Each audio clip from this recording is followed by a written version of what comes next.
जी अस्सलाम वालेकुम सर ये हमारे पास ना नंबरिंग वाली वायर आई है, इसे जहाबी वायर भी बोलते हैं। ये इसका 1 mm है। इस पर आप लाइटें पंखे 1000 वाट तक जो है ना ये लोड बर्दाश्त कर सकती है। इस पर चाहे 10 पंखे चलाएं इस पर कोई असर नहीं होगा। इसी तरह इसका ये 1.5 mm है, ये फुल गेज है। ठीक है सर, ये 90 गज की होती है इसकी लेंथ, ये 90 गज का रूल है। ठीक है सर, इसी तरह ये 2.5 mm है। ये देखिए ये फुल गेज है सर। इसे AAA का PVC लगा हुआ है, इसकी भी 90 गज की लेंथ है। इस पर आप फ्रिज AC वगैरह चला सकते हैं, मोटर होगी।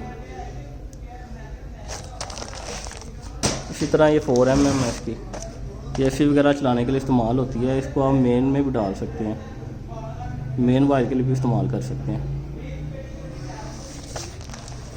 ये इसकी पैकिंग है।